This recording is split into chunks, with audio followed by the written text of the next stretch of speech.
Assalamualaikum warahmatullahi wabarakatuh. Saya Feby Yohanes dengan NIM 2233814 akan mempresentasikan hasil dari tugas akhir dengan mata kuliah pengujian karakteristik dan material dengan judul metalografi. Metalografi adalah cabang ilmu material yang mempelajari struktur mikro dari logam dan panduan logam dengan menggunakan teknik-teknik pemeriksaan mikroskopik. Kita dapat memperoleh informasi berharga tentang sifat-sifat material dan bagaimana sifat-sifat tersebut dapat ditingkatkan melalui modifikasi proses produksi atau perlakuan panas. Pemahaman yang mendalam tentang metalografi akan membantu kita mengoptimalkan kinerja produk-produk yang terbuat dari logam.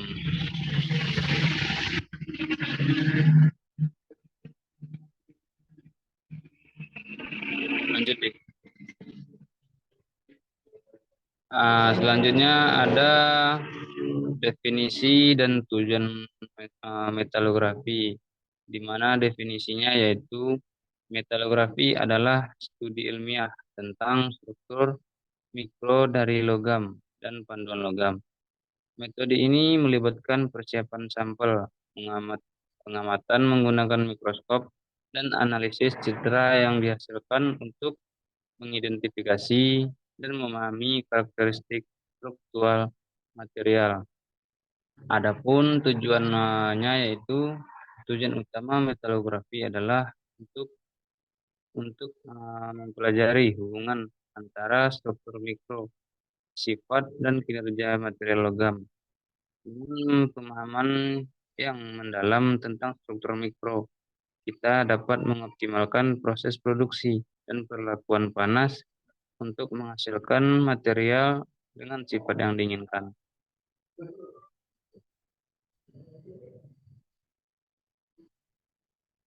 Selanjutnya ada metode metalografi, di mana ada preparasi sampel, yaitu langkah pertama dalam metalografi adalah mempersiapkan sampel yang akan diperiksa. Ini meliputi pemotongan, penempalan, penggerindaan, pengetasaan, dan pemilisan sampel hingga permukaan yang halus dan bersih. Selanjutnya, pengamatan mikroskopik. Setelah persiapan sampel, akan diamati di bawah mikroskop optik atau mikroskop elektron untuk menganalisis struktur mikronya. Teknik ini memungkinkan kita melihat detail mikrostruktur logam seperti butir kristal, batas butir, fasa, dan cacat struktural. Selanjutnya ada analisis citra. Data mikrostruktur yang diperoleh akan dianalisis untuk memahami hubungan antara struktur dan sifat material. Analisis citra digital dapat digunakan untuk mengukur ukuran butir, transi, volume fasa, dan karakteristik mikrostruktur lainnya.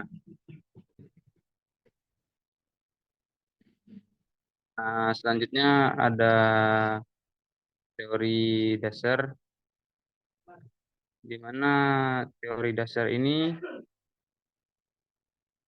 ada yang pertama yaitu struktur kristal. Logam tersusun dari kristal-kristal yang membentuk struktur internal material. Struktur kristal ini mempengaruhi sifat-sifat logam seperti kekuatan, kekerasan, dan konduktivitas. Yang kedua ada batas butir, yaitu batas butir adalah daerah antara kristal-kristal yang berada orientasi. Batas butir memainkan peran penting dalam menentukan sifat mekanik dan sifat lainnya dari logam. Yang ketiga ada cacat struktural. Cacat struktural seperti kekosongan, dislokasi, dan presipitat dapat mempengaruhi sifat material. Metalografi dapat mengidentifikasi jenis dan jumlah cacat struktural dalam logam.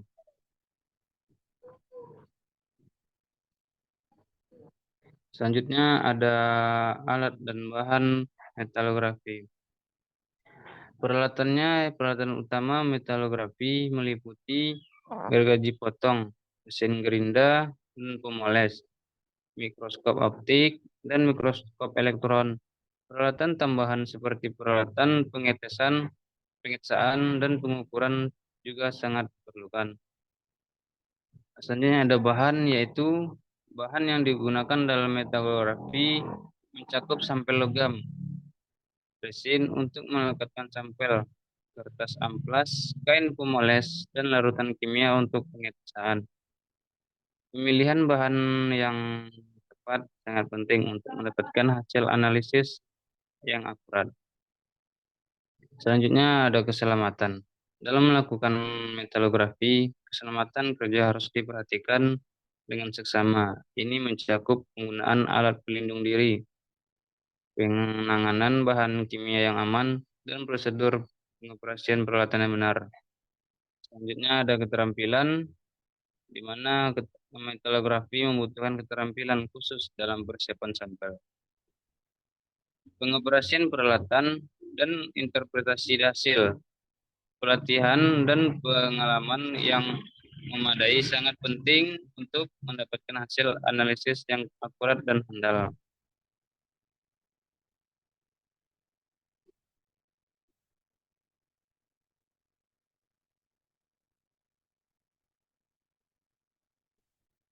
Selanjutnya ada prosedur metalografi, di mana yang pertama yaitu ada pemotongan. Sampel logam dipotong menggunakan gergaji atau mesin pemotong. Memastikan permukaan yang diperiksa. Yang kedua ada dalam mesin dalam resin untuk memudahkan penanganan dan pembentukan permukaan yang rata. Selanjutnya yang ketiga ada pengerindaan. Pengerindaan permukaan sampai dihaluskan secara berurutan menggunakan kertas amplas dengan grid yang semakin halus. Yang keempat ada pemolesan. Sampel dipoles dengan kain pemoles yang suspensi abrasif untuk mendapatkan permukaan yang sangat halus dan bersih. Uh, yang kelima ada pengetesan. Sampel ditetesi ditetesi dengan larutan pengetas untuk menyingkap struktur mikro dan fitur-fitur metalografi yang ingin diamati. Yang keenam ada analisis. Sampel yang telah disiapkan kemudian diamati, dibawa ke mikroskop optik atau tempat alat pengujian untuk diuji.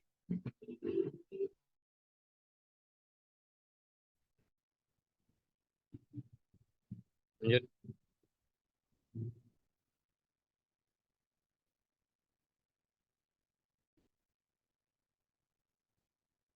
Selanjutnya ada cara kerja metalografi. Yang pertama yaitu ada pengamatan mikroskopik. Sampel yang telah disiapkan dengan baik akan diamati di bawah mikroskop optik atau mikroskop elektron untuk mengidentifikasi struktur mikromaterial. Selanjutnya ada analisis data. Citra mikrostruktur yang diperoleh akan dianalisis secara kualitatif dan kuantitatif untuk memahami hubungan antara struktur mikro dan sifat material. Interpretasi dan pelaporan. Hasil analisis metalografi akan diinterpretasikan dan dilaporkan, memberikan informasi berharga tentang karakteristik material yang didapat digunakan untuk mengoptimalkan proses dan peningkatan kinerja.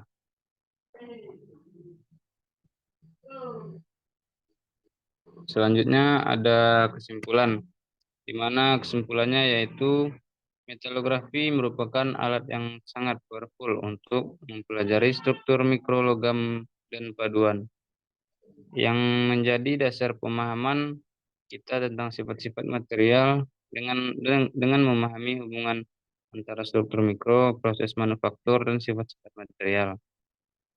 Kita dapat mengoptimalkan desain dan produksi komponen-komponen engineered yang lebih handal dan efisien.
Thanks for watching.